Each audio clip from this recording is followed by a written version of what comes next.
Thank you, Mr. Speaker. And can I associate myself with the remarks of the Prime Minister with our reservists? I am happy today to be supporting a badge on supporting Nazanin Zaghari Ratcliffe, and I hope in the days that the Prime Minister has left in office she will do what she can to secure the release of Nazin from jail in Iran.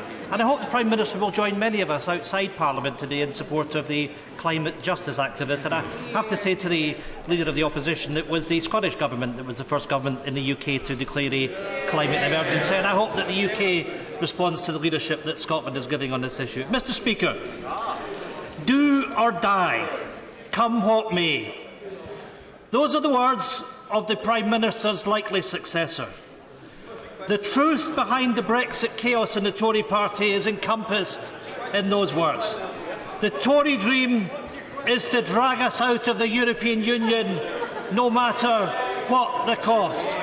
Prime Minister, before you exit office, will you pledge to never vote for a successor willing to impose a devastating no-deal Brexit on all of us?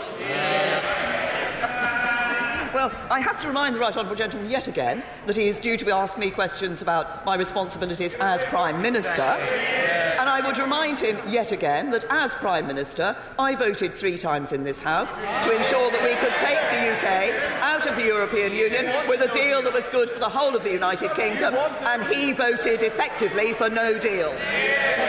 Ian Blackford. My goodness, it's no wonder she's leaving. That was no answer to the question. The Prime Minister is showing gross cowardice. On the one hand, the Tories are asking people to put their faith in the most incompetent Foreign Secretary in a century, a man who has made a career out of lying, who has spent his week avoiding the media, staging photos and playing to the extreme delusions of the Tory shires. On the other hand, we have the most incompetent Health Secretary in our history. A man who writes books on privatising our NHS. Mr. Speaker, the Conservatives clearly don't like the truth. Someone so desperate for a chance at his 30-year Downing Street fantasy that he's...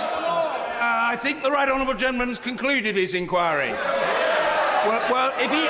Order! If he hasn't, he needs to do so in a single sentence. Order! Mr. Cowan, I'm sure you're a well-intentioned fellow, but I require no counsel from you. One sentence. We've got a lot of questions to get through. A sentence. Well done. Mr. Blackford.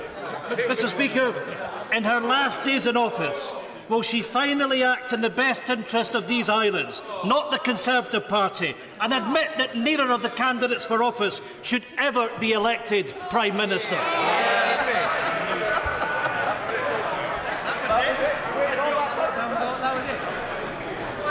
Can I say to the Right Honourable Gentleman, either of the candidates for this high office would do a darn sight better job than anybody sitting on any of those benches.